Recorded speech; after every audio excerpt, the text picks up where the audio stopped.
3, 2. Welcome back. It is WNST and Baltimore Positive. We are in Catonsville, the Ville. Don Mohler, Johnny O. I am surrounded by 2 Baltimore County executives for Baltimore Positive, and we're going to be coming at you all summer long. We got Ben Cardin coming up. What else we got? We got a whole bunch of stuff. We've got Senator Cardin, got Senator Van Hollen. We've got Paul Taberzi next week going to join us here. Sarah Heminger from Thread. I don't know if you've got all the big guns. Well, have you met Sarah Heminger? I haven't met, but you know what? I was actually reading a book, The Master Plan, and her name came up in that reading, and I've heard a lot about her. So she's on my list of people that I need to get with. Her name just keeps coming up. Johnny, it's incredible. I don't think it's an exaggeration to say we haven't had a guest yet who hasn't said, hey, you guys have to get Sarah Heminger on here. So actually, I reached out to her last week. I said, we haven't met, but I feel like we have because everybody says we have to get you on. Yeah. And the great work she's doing in the city, because that's our point all along, is that there's so many people doing great work in the city, great work in the county. We're going to talk a little bit down the road here, Johnny, about an effort you just had to rehab some houses right down the street on Winters Lane in a cooperative with St. Ambrose. So there's a lot of great things happening. But where I thought we could start this segment is, I go back, Nestor, when Johnny was inaugurated in December. I was honored to be the master of ceremonies for that. And I joked that morning that in the script, the run of show for that day, it got to the part where we were introducing the new county executive, and it said, Don will talk about Johnny. I mean, that was literally the extent of the script. Don you didn't mess up. Don will talk. I thought Don can actually handle that part. Don will talk about Johnny. And the reason that was so easy is that people will be shocked. I go back with Johnny since he was a tot, basically a young kid, 1999, student on the board. How old were you in 1999? 17. And he was student on the board. Don't do the math. Well, I already gave it away earlier. Representing Sparrows. You're my son's age. It's really weird. Sparrows Point. But listen, I keep saying older than Mayor Pete, and a county that's 6 or 7 times the size of Mayor Pete. So who knows what the future holds, right? Let's bring it on, I have a Mayor picture Pete. of him at the White House. But there you go. But in 1999, you were motivated enough to want to be the student on the board. So when I look at a young guy now, we're going to talk about your experience in the State House, and then we're going to talk about a crushing defeat in 2014. You've sort of been through a lot, as Nestor says, in your 30s.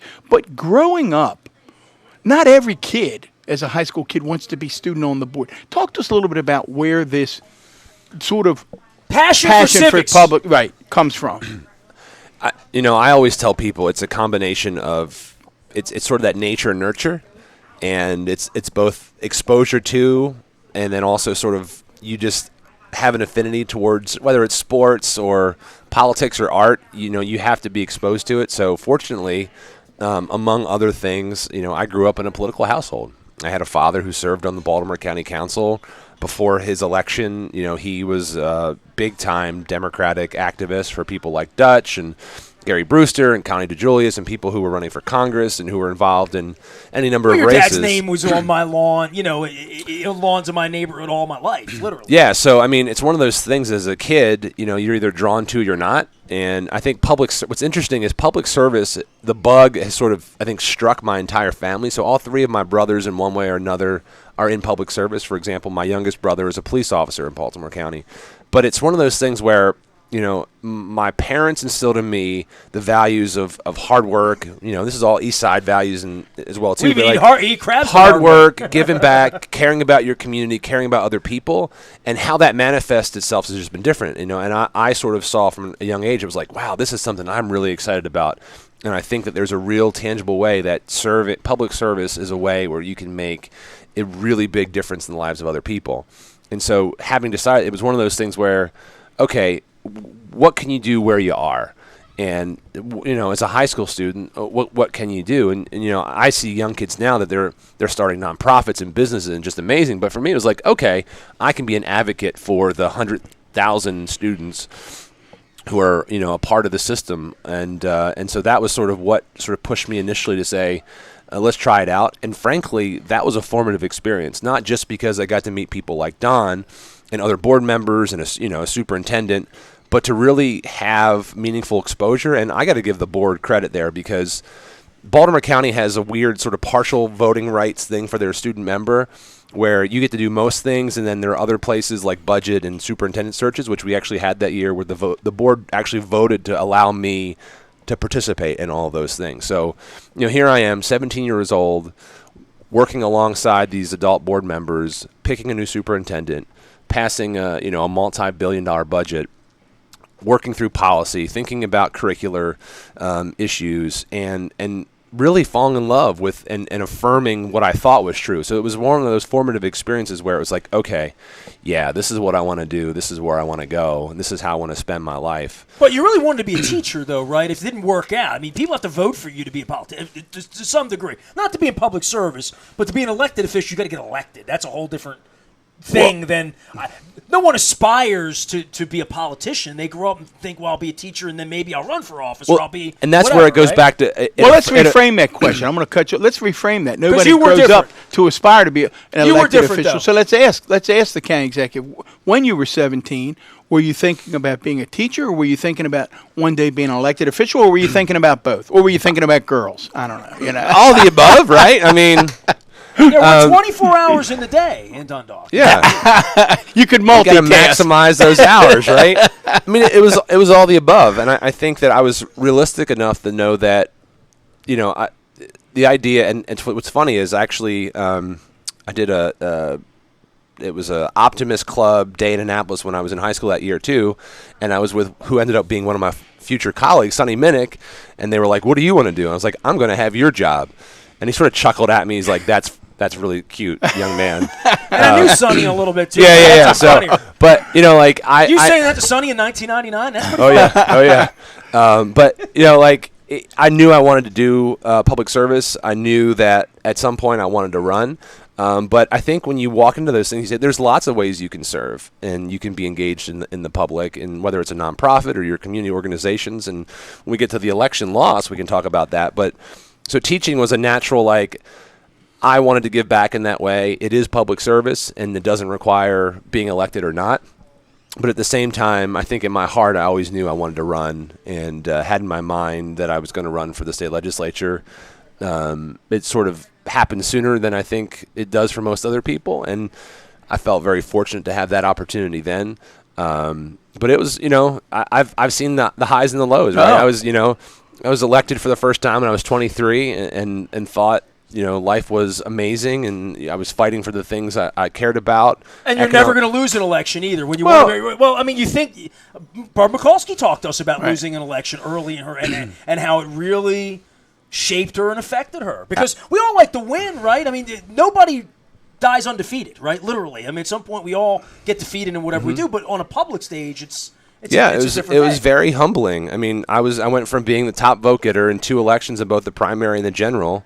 And having really literally grown up as a state legislator and sort of continued formative years down in Annapolis, and then was geared up, and by most accounts was effective at what I did, and was driving progress I was very proud of back home. But the loss in 2018. Right? 14. 14. Right. 2014. I did not you lose won- in you won the 2018, other thank one. goodness. Right. Sometime there were 17 votes out there. Yeah. But losing the Senate race, fundamentally, and it also puts things in perspective too. It's funny because at the time it was like the most crushing thing that ever happened, and it's like it felt like you lost something. But then a year later, my daughter was born, and it was like, oh. Right. Like, life is fine. Everything's awesome. And you can reshape your life and your priorities. And it really actually made me a better candidate when I decided to run for the executive position. It did, and it also, but it also made me think about what really matters. And when I thought about how much I care about education, how much I care about quality of life, how I want this region to be successful, I was like, yes, you can do things as a legislator. But I was like, if I'm going to run again, this is where I know I really can drive significant progress and do the things that I'm really passionate about. And that message seems to be, Johnny, one that obviously resonated as you went through the primary, went through the general this time. But let's jump back again then to you're on the Board of Education at 17. And then you do, as Nestor said, go on and become a teacher. Tell us what you've learned about public education by those two experiences? What did you learn by being a board member about public education that you take with you today? And then what did you learn by those 5 years in the classroom? I will say by far, I mean, as great as an experience as being a board member was, there's nothing that can ever replace the time being a teacher and spending it in the classroom. And I mean, whether your time as a teacher or a counselor or a principal or leading as a superintendent in the system, it's those moments of where you see the difference that really investing in our kids matters, right? And the difference between a kid who got to graduate because you were there doing these after-school high school assessment review sessions that doesn't exist anymore, but we did. Or the kid who comes back who you thought you lost, you were investing in, and they sort of skated by and they graduated. But this one kid came back to me. I remember it like it was yesterday, and he said, "Mr. O, I just want you to know how much it meant to me that you believed in me." And not that you did it for them, but he's like, I've remembered that, and I want you to know that I've gotten an apprenticeship with a local union. I've started a family. I bought a house. And when that kid left school, I was just like, I said a little prayer, but it's those aha moments. It's the difference that a good teacher who's well supported in a good learning environment can make. And I believe in my heart that between our educational system and just creating the best thing you can provide to anybody, even if they're out of school, is a job. But between school and jobs, I mean, those are the bedrocks, I think, for really making sure that our people are successful. And that's not to say that making sure our roads are paved and our neighborhoods are safe and, our quality of life and rec programs are out there. But, man, just the connection between opportunities through especially early childhood and literacy by grade 3, but also just making sure that there are job those two things that will change people's lives. So Nancy sat here 3 weeks ago. Whenever Nancy, Dr. Grasmick, for folks who are listening. Dr. Grasmick. She told me to call her Nancy. But nonetheless, she said to me on the way out, and it was a part of this. And then I was house sitting for a friend over the weekend. I want to pull this up. Teaching is the profession that teaches all other professions, right? So this was literally on a calendar, so I took a picture of it on my phone. She said that to me literally as she dropped the mic. When we left, she said, "Remember, teaching is the profession that teaches all other professions."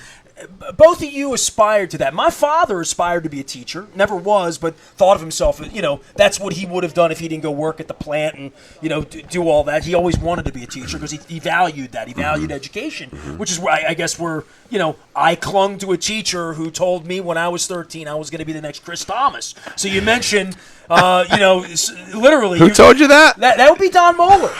So you don't know. The first day, this is all Don's staff is here as well. First day of my high school, I filled out a form in middle school at Halliburton Middle.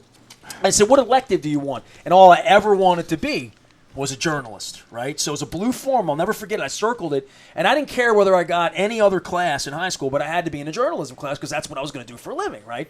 Funny how that worked out. So I got my form, and of course, I didn't get the journalism class, and I'm like, well, this just isn't going to work, So, I went nuts. My parents, we didn't even drive, but I think we got my stepbrother. We got in the car. We marched into Delvale Avenue, and there's a young, good-looking guy from Catonsville there, fresh off his social studies stint. It was August of 1982. It give you a little bit of perspective.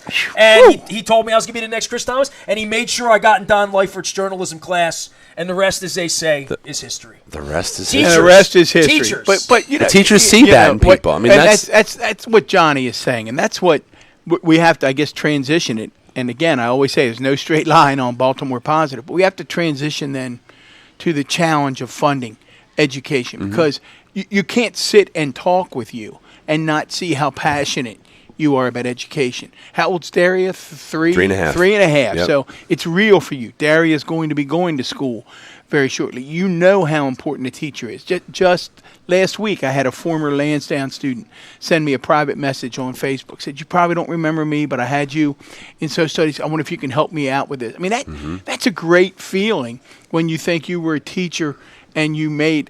There was this great story, Johnny. You don't do it for the money, right? No. Literally, you do it to feed your family to make an impact, right? And you want to make connections. I mean, I'm sure you have former students that you remain connected to this Yep. day. My Yep. guess is some of them out there with O shirts on those That campaigns. powered. I mean, my first campaign was almost all former students. There you go. Oh, wow. Okay. It was incredible. So Well, that's and your whole family. network. That is your network. Other than your dad, that was your network that you had, right? Mm-hmm. Yeah, when you're a 23-year-old school teacher, you don't have a vast network of political connections, and you had your father and your family, and you had kids who were like, and I was actually very intentional about keeping it separate. They would come to me because they were just interested and say, hey, can I volunteer? And I said, well, here's who you can contact, because I didn't want to mix, and I never let a kid who was actually in my class do it. But I want to jump you guys on this one right here. It's sort of watching this sham on Wednesday. Like, it's just, I'm so pissed, and I want to be active, and I want to, I want to Howard Beale. I just want to go to the window and scream, literally. So you're not happy with where we are in the United States right now? I am really displeased that the con man woke up running the country this morning and has his fingers on the bomb as we sit here. Thank God I'm going to have a good burger here at Jennings before the day's over. As teachers, and this whole project, the Baltimore Positive, really began after Kevin's death and Don was running the county. And last summer, I'm waking up to this clown running the country every day and saying, what can I do? I have this voice. I'm tired of talking about relief pitching. I'm tired of fighting with Don about that. There's a point where on a day-to-day basis walking through life, wondering like this, so that person votes, do they even know the rules? Civics, just basic social studies, what's in the Constitution, what should the president be doing? What is collusion? I think people are really lost in terminology, and it begins in 7th grade when you start with, well, here's the Bill of Rights and Schoolhouse Rock and anything else that, and in your house, it began at your kitchen table because as a part of it, I've happened to know the Mohlers, and everybody in Catonsville's a Mohler. They're all talking politics 24 hours a day. I had to think back to my childhood and my dad being involved when I was a kid, but making me come home in social studies and understanding, like, what it was about to be a citizen. Yeah. And that has to start, certainly in public schools. If nowhere else, we need to be teaching, like, what the laws are so we can make better people, make better citizens. You know? It's both knowledge of how the system works or is supposed to work. But I think, and this is why I think this project is so impactful and why we need more of this. We need to teach people how to have conversations about issues and how to engage people, especially people that they don't agree with. Conflict resolution. We don't have to resolve it. We just have to be able to sort of engage and come to some sort of understanding that, just because we feel differently doesn't mean that, you're an awful person. But you're not going to change anyone's mind unless you actually, have the conversation, right? So look, and this is something that came out on the campaign for county executive was I had changed and I've sort of evolved on the issue of gun control. I'd seen enough over the years where as a legislator representing an area, I'd voted a certain way, but you see enough and you say, you know what, there are places where you need to be able to engage and reflect and grow as a person. And so, where were you on gun control, and where are you now? So I voted against a piece of legislation that then Governor O'Malley introduced. Was sort of the first in the nation, really, of banning some of the most automatic type weapons, and there were some other provisions in there. And looking back, I can say since that vote, there were more and more incidents, and it didn't get better; it got worse. And so.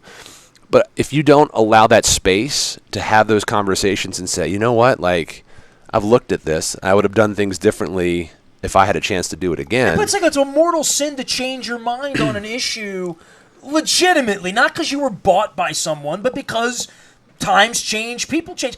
But that's because people get at so how much our society's changed. People in 20 get years. so tucked into their corners and they're unwilling to reach out and say, you know what, let me try to engage, and then like give that other person the space to say, I think you might be right, because we're so quick to vilify and say you are terrible because you hold this position, as opposed to let me try to explain to you why I think you should rethink your position, and then allow you to come out. And it's hard because we have become so polarized in this country that we can't have those conversations. But that anymore. starts with school. let's when you're a kid, Well, you certainly try to have those discussions in school. You try to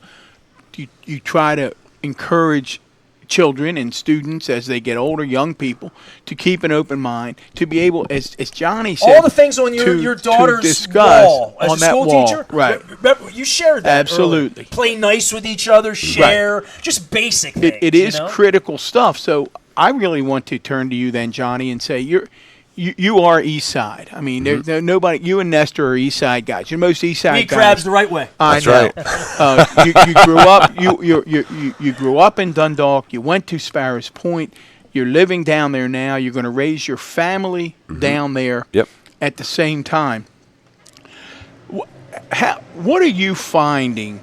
As I know they're proud of you, the folks on the East Side, but at the same time, they don't agree with every position. Let's take guns. So talk to us about how you try to open the discussion with them on that and what you're finding in terms of your ability to do that.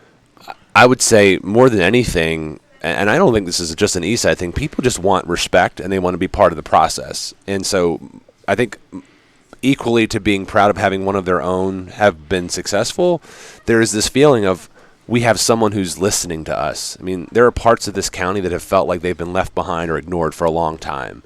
And so just listening and engaging people, I think, has really sort of changed the paradigm. And maybe part of it there is because it's like, okay, he's listening and there's not that hesitation because it's like, oh, he lives here, right? So it's like you can say, I'm literally your neighbor. I'm not just saying I'm here. I'm actually living here too. But they see you at the grocery store. They see you at church. They know you're part of their community. It really, but again, I hate to keep saying it, but it goes back to the relationship piece. And if people feel like you are authentic and you are approaching them with honesty and transparency, even if they don't agree with your position, they're willing to listen to it. They're willing to share their position with you. And more often than not, you can at least engage in a conversation. And for better or worse, I mean, a lot of those really controversial issues, again, aren't dealt with at the local level. So we can say, oftentimes we can say, let's find agreement because potholes in schools and a lot of those issues outside of requiring funding really don't become partisan. But even just in conversation, I think if you are willing to be authentic, if you're willing to invest in the relationship, and if you're willing to open yourselves up and be a little bit of vulnerability, you know, if that's the word, goes a long way. If people know that you're sort of putting yourself out there and being real and exposing, you know, why you feel that way. And a lot of times you might learn someone had an experience or went through something that you had no idea. And really getting beyond the surface of the conversation.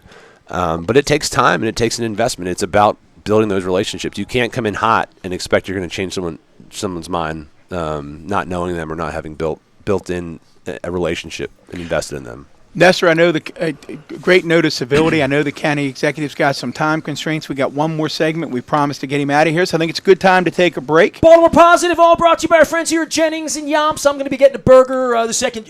You're not staying for the burger, right? He's got to run. I'm going to miss for the me. burger, It's yeah. our burger for me. We got to get him out of here. Don Mohler, Johnny O, joining us here. We're Baltimore Positive, back for more on WNST.net at AM 1570.